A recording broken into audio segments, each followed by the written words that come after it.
Saudari-saudari yang terkasih, selamat pagi semuanya. Apa yang bisa kita bawa pulang dalam pemerenungan minggu ke-18 ini? Ada sebuah analogi yang bagi saya menarik untuk diberikan di awal pemerenungan kita pada pagi ini. Di satu pastoran yang indah yang bernama Pastoran Paulus, Romo Tri itu melihat Romo Tejo itu di malam hari ketika pulang dari misa lingkungan sibuk mencari sesuatu di ruang tengah pastoran. Dia bertanya kepada Romo Tejo, "Apa yang kamu cari?" Romo Tejo menjawab, "Saya lagi mencari kunci motor saya yang hilang, Romo." Lalu mereka berdua jongkok mencari ke sudut-sudut tempat di mana ditemukan kunci motornya Romo Tejo. Tapi apa yang terjadi setelah cukup lama mencari dan tidak menemukannya, Romo Ti bertanya lagi kepada Romo Tejo, "Sebetulnya kamu menghilangkan kunci tersebut di mana?" Dan dengan enteng Romo Tejo menjawabnya, "Di parkiran motor, Romo." Dan mendengar jawaban Romo Tejo tersebut, Romo Tri dengan terkejut dan berkata kepada Romo Tejo, "Lalu mengapa kamu mencarinya di ruang tengah pastoran dan bukan di parkiran motor?" Dan dengan sangat enteng Romo Tejo menjawabnya, "Karena di sini itu lebih terang dibandingkan di parkiran motor."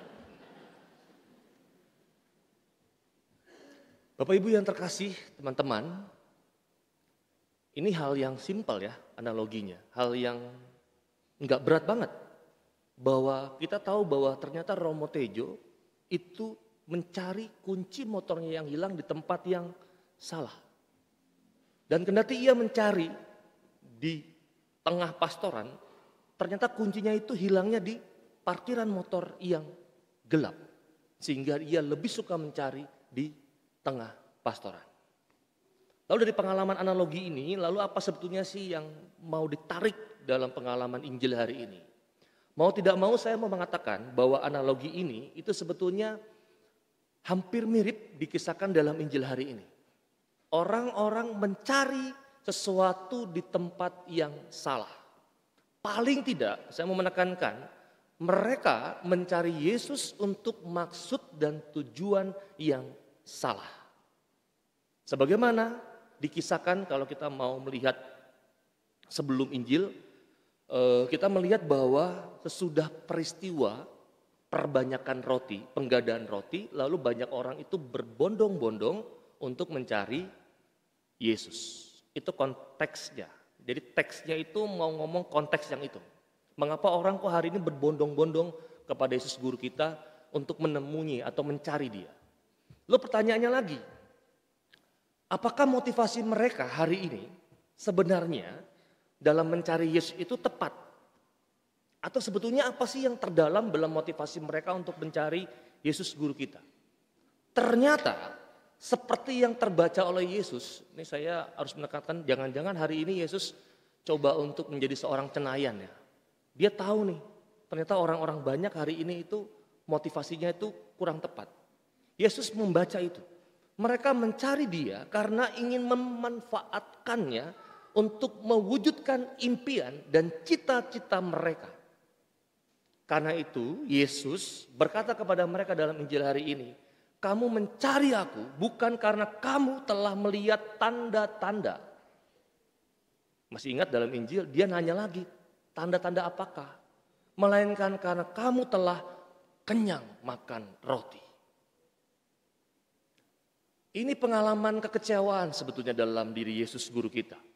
Yesus mengalami kekecewaan dengan mereka karena mereka melihat dirinya, melihat diri Yesus hanya sekedar sebagai tukang, tanda kutip, makan, memberi makan gratis. Tukang memberi makan gratis. Motivasi jelas sekali dan terbaca oleh Yesus. Padahal dengan mengadakan mukjizat-mukjizat itu Yesus ingin menggarisbawahi mereka percaya kepadanya sebagai seorang yang diutus Allah. Dan karena itu Yesus menantang mereka dengan kata-kata di atas itu. Yesus ingin menyadarkan mereka tentang sesuatu yang lebih penting daripada roti yang hanya berfungsi mengenyangkan tubuh jasmani saja.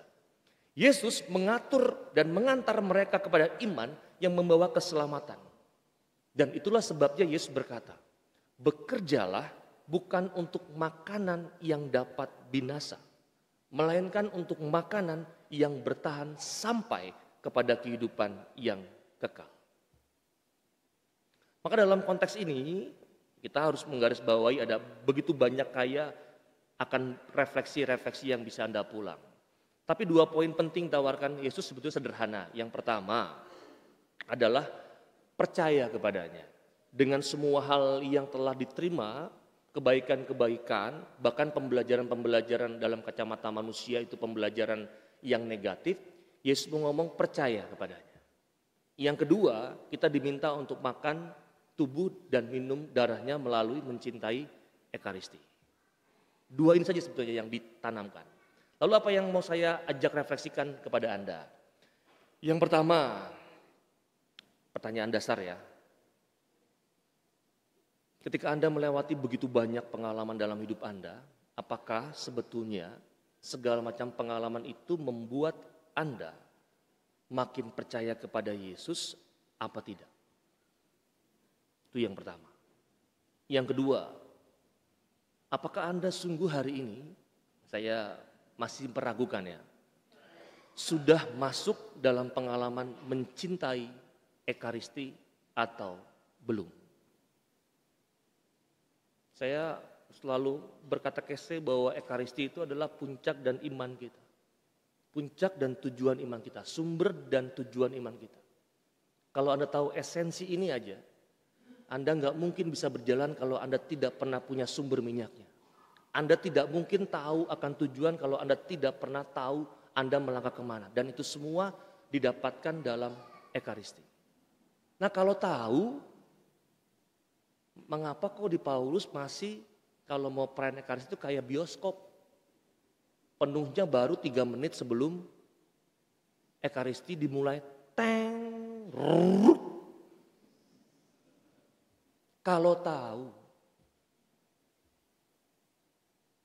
Yang ketiga, masuk ke analogi awal. Bapak Ibu, saya harus mengatakan jangan-jangan seringkali dalam hidup kita itu masuk dalam maksud dan tujuan yang salah. Contoh, kalau betul punya maksud dan tujuan yang benar dalam pelayanan, mengapa masih banyak keributan-keributan dalam pelayanan? Jelas itu. Bangun ya sekarang ya. Kalau tepat betul tahu maksud dan tujuannya, mengapa harus ada seperti itu? Contoh yang kedua, kalau Anda tahu maksud dan tujuan perkawinan, Anda mau mencari teman hidup, mengapa berubah menjadi musuh hidup?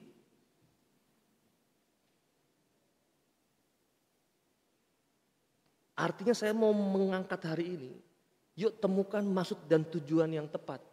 Hari ini Ekaristi, tahu nggak maksud dan tujuannya? Jangan-jangan juga saya kalau hari ini bertanya semuanya akan beragam banyak jawaban. Tapi esensinya adalah mengapa Anda datang perayaan Ekaristi? Yang pertama yang harus ada adalah saya butuh Ekaristi. Yang kedua adalah saya mau bersyukur atas semua hal yang baik yang Tuhan berikan kepadaku melalui perayaan Ekaristi. Bukan yang lainnya. Dipaksa, kebiasaan, apalagi terpaksa karena pacarnya itu misa, jadi ikut misa. Karena istrinya rajin, suaminya jadi rajin. Enggak ada semua itu. Nah maka hari ini yuk kita kembali lagi ke esensi dasar. Temukan tentang apakah aku sudah semakin percaya dengan Tuhan. Yang kedua, apakah aku semakin mencintai Ekaristi. Dan yang ketiga, apakah aku sudah mempunyai maksud dan tujuan yang tepat dalam mengikuti Tuhan atau belum. Kalau belum, mari kita mohon rahmat Tuhan hari ini. Supaya apapun yang remeh-temeh yang setan mau masuki dalam diri kita itu menjadi sesuatu yang mulai kita perjuangkan dan kita lawan. Begitu? Kok bengong? Semoga membantu ya.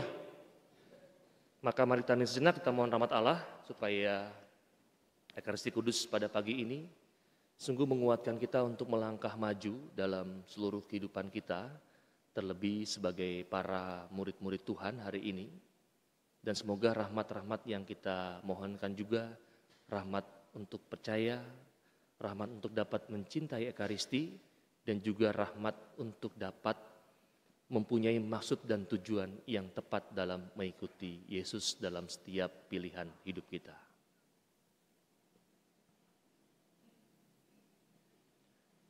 Bapak yang penuh kasih, kami sungguh bersyukur pagi ini kami boleh hadir kembali dalam bait-Mu yang kudus. Bersyukur untuk firman yang boleh kami dengar dan renungkan pagi ini.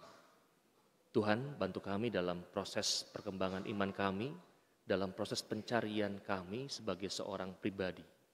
Semoga Engkau sebagai Allah yang baik, terus-menerus mau berjalan bersama kami sebagai teman dan sahabat dalam perjalanan hidup ini. Demi Kristus Tuhan dan pengantara kami. Amin.